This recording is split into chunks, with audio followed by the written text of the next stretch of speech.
Hello everyone, I am advocate Shubham Kumar Sen. जितने भी candidate select हुए हैं, लगभग बहुत से कैंडिडेट्स ने एक सेम क्वेश्चन पूछा है कि सर हाई कोर्ट एलडीसी जब हम बन जाएंगे तो क्या हमें मतलब कोई ट्रेनिंग करवाई जाएगी? ट्रेनिंग कितने दिनों की होगी और ट्रेनिंग में क्या क्या सिखाया जाएगा? ऐसे कुछ प्रश्न आए हुए हैं, मैं बताता हूं किन किन के आए हुए हैं। शिव कुमार मीणा जी है, इन्होंने पूछा है, नमस्कार सर, मेरा हाई कोर्ट एलडीसी में चयन हो चुका है।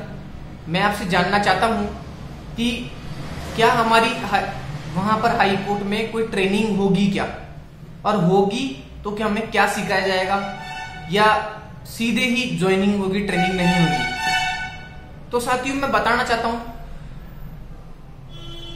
जितने भी आप कैंडिडेट्स वहां पे सेलेक्ट होके जाएंगे तो वहां पर कितने दिन की आपको ट्रेनिंग करवाई जाएगी, ट्रेनिंग में क्या क्या सिखाया जाएगा, ट्रेनिंग में किस प्रकार से सिखाया जाएगा, और जो ट्रेनिंग है वो पूरे राजस्थान के जितने भी कैंडिडेट्स हैं उनकी सबकी एक जगह पर होगी या उनकी अलग अलग डिस्ट्रिक्ट वाइज होगी।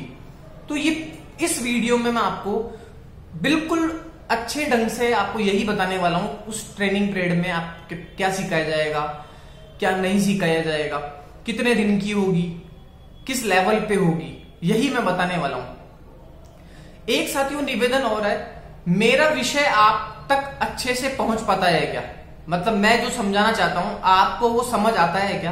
क्योंकि एक अच्छा कम्युनिकेशन कब हो पाता है, अच्छा कम्युनिकेशन, अच्छा जो संप्रेषण है या कम्युनिकेशन, वो जब होता है जब मैं आपको कोई बात कह रहा हूं और आपको वो बात अच्छे से समझ आ रही है। तो क्या ये हो पाता है क्या? मैं अच्छे से समझा पाने में समर्थ होता हूं क्या आपको? यदि आपको लगता है कि हमें समझ आती है सर आपकी बात, हम अच्छे से समझ पाते हैं, तो कमेंट कीजिएगा कि हमें हाँ बिल्कुल समझ आती है।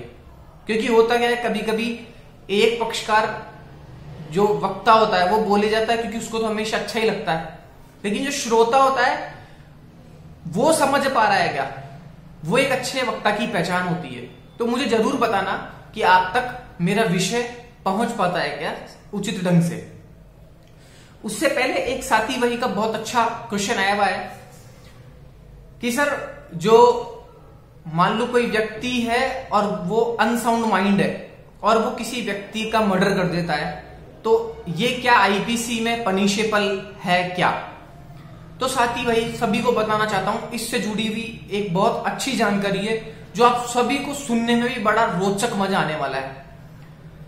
यदि कोई व्यक्ति अनसाउंड माइंड है तो पहली बात तो आईपीसी सेक्शन 84 में वो कोई क्राइम नहीं माना गया है। मतलब अनसाउंड माइंड व्यक्ति के द्वारा जब कोई क्राइम किया जाता है तो उस व्यक्ति का वो कोई अपराध नहीं माना जाता, उस व्यक्ति को कोर्ट दोष मुक्त कर देता है। इसका सबसे अच्छा एक एग्जाम्पल का भी उदाहरण बता रहा हूं आपको।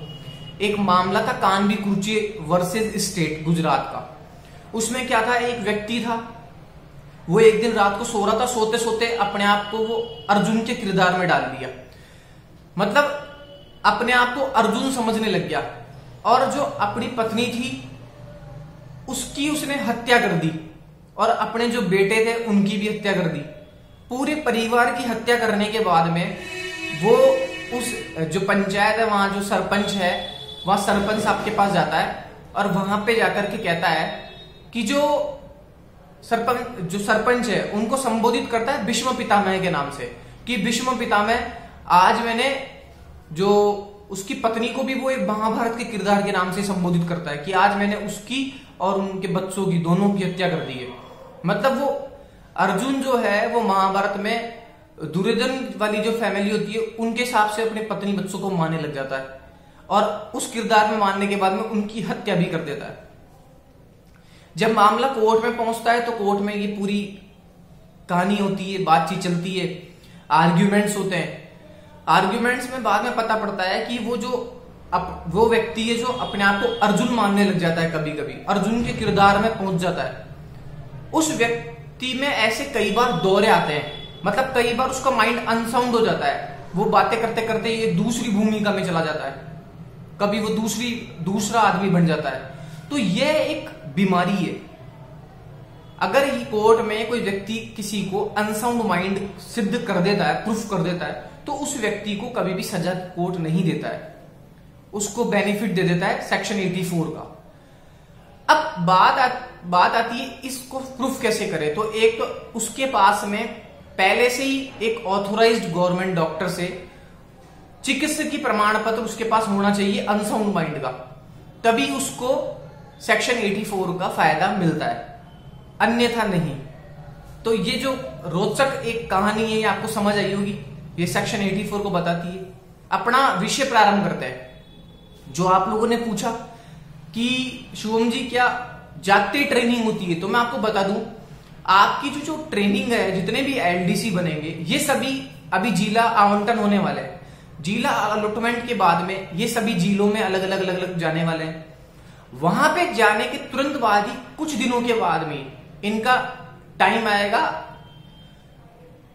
एक नोटिस जारी होगा इन सबको, उसमें बताया जाएगा कि आपको इस स्थान पर आना है। अभी ट्रेनिंग किस लेवल पे होगी तो मैं आपको बताता हूं। ये होती है डिस्ट्रिक्ट लेवल पे, पूरे राजस्थान में एक एक क्या होती है, डीजे कोर्ट होती है, डिस्ट्रिक्ट जज कोर्ट। अब उस डिस्ट्रिक्ट जज कोर्ट में क्या होता है, जितने भी आपके एलडीसी लगे हुए होते हैं, आसपास के जितने भी छोटे लोअर कोर्ट्स है सब में लगे हुए होते हैं, उनको डीजे लेवल पे बुला लिया जाता है डिस्ट्रिक्ट लेवल पर, और उन सब की वहीं पर एक जगह ट्रेनिंग होती है। जैसे सपोज कीजिए आपकी अजमेर में आपकी पोस्टिंग होगी, तो अजमेर के जितने भी कैंडिडेट्स हैं उनको डीजे लेवल पे बुला लिया जाएगा। तो सबसे पहले प्रश्न का समाधान क्या है, उत्तर क्या है, डीजे लेवल पे आपकी ट्रेनिंग होने वाली है राजस्थान के हर जिलों में अलग अलग। दूसरा, ट्रेनिंग कितने दिनों की होगी। जो ट्रेनिंग है वो आपकी मुश्किल से 2 या 3 दिन की होगी, ज्यादा लंबी ट्रेनिंग नहीं होगी। ज्यादा से ज्यादा और बता रहा हूं आपको 3 दिन की ट्रेनिंग हो सकती है। और 3 दिन की ट्रेनिंग में भी ऐसा नहीं है सुबह से शाम, 2-2.5 घंटे सुबह और 2-2.5 घंटे शाम को, इसी तरह की आपकी ट्रेनिंग होने वाली है। अब बात आती है उस ट्रेनिंग में सिखाया क्या जाएगा आपको।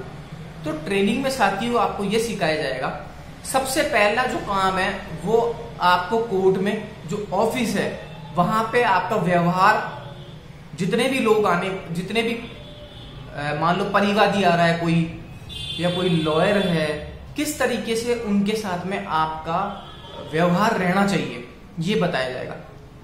दूसरा, आप रोज डेली फाइलों के साथ में आपकी डील होने वाली है, तो फाइलों को आपको किस तरह से सेट करना है वो रखना बताया जाएगा आपको, वो मैनेजमेंट करना सिखाया जाएगा आपको। और सबसे जो मूल काम है जो प्रशिक्षण में सिखाया जाएगा वो है कंप्यूटर का। टाइपिंग आपको सबको आती है, लेकिन उसके बाद में एक होता है कोर्ट में आपका जो मेन वर्क होता है वो होता है सीआईएस करना। अब सीआईएस करना सिखाया जाएगा वहां पे, बकायदा करके बताया जाएगा कोर्ट वहां पे आपको कि भाई सीआईएस इस तरीके से करते हैं। अब सीआईएस होता क्या है, तो सीआईएस ये होता है जितनी भी फाइलें होती है, एक मान लो कोई परिवादी आया, परिवादी की फाइल आई, अब फाइल वो कोर्ट में जमा करा के चल जाएगा ऑफिस में। उसके बाद में उस फाइल को कंप्यूटर पर ऑनलाइन करना, ये ऑनलाइन कैसे करते हैं, वो एक सीआईएस पोर्टल पर होता है जिसमें एक लगभग एक फाइल को सीआईएस करने में लगभग 3.5 से 4 मिनट लग जाते हैं। जैसे ही आप वो सीआईएस करेंगे, सीआईएस करने के बाद में उस फाइल का एक कोड नंबर जनरेट हो जाता है, एक आइटम नंबर जिसे आप कहते हैं। जैसे अभी हाई कोर्ट में केस चल रहा था आप लोगों का 196 वाला, तो सबको कैसे पता पड़ रहा था, आइटम नंबर से। वो आइटम नंबर आ कैसे रहा था, सीआईएस के माध्यम से। वो कर कौन रहा था, एलडीसी। तो यही सीआईएस का काम आप करने वाले हैं। जैसे ही आप सीआईएस का काम करते हो तो उस फाइल को ऑल इंडिया में कोई भी व्यक्ति जिसको उसका नंबर पता हो, फाइल का नंबर, वो फाइल किस स्टेटस पे चल रही है, जैसे मान लो अभी वो समन मामले में चल रही है फाइल, या अरेस्ट वारंट में चल रही है, बेलेबल वारंट में जारी हो रही है फाइल, तो वो उससे जो परिवादी होता है या एक्यूज होता है अपनी फाइल के स्टेटस के बारे में पता कर सकता है कि अभी हमारी फाइल किस लेवल पे है। और ये पता कैसे कर सकता है, सीआईएस के माध्यम से। और ये काम करेगा कौन, एलडीसी जो भी चयनित हो रहे हैं। तो ये पूरा जो काम है, ये प्रशिक्षण जो आपकी टाइम अवधि है, ये मुश्किल से 3 2.5 से 3 दिन में हो जाता है। और उसमें भी आपको 1 घंटा 1.5-2 घंटा सुबह सिखाया जाता है, 1.5-2 घंटा कोर्ट में शाम को सिखाया जाता है। तो ये आपकी प्रशिक्षण की समय अवधि रहने वाली है। और भी कुछ आप जानना चाहते हैं, कितना आपको लीव मिलेगा, कैसे आप कोई परीक्षा दे पाएंगे, इस परीक्षा देने की स्वीकृति आपको कौन देगा, कौन वहां पे कोर्ट में सक्षम प्राधिकारी है, कंपिटेंट अथॉरिटी है, जितनी भी आपके मन में और जिज्ञासा है कोर्ट से संबंधित, जरूर आप कमेंट कीजिएगा। जरूर मैं इसका उत्तर देने के लिए वापस आऊंगा। मिलते हैं एक नेक्स्ट वीडियो के साथ में। धन्यवाद।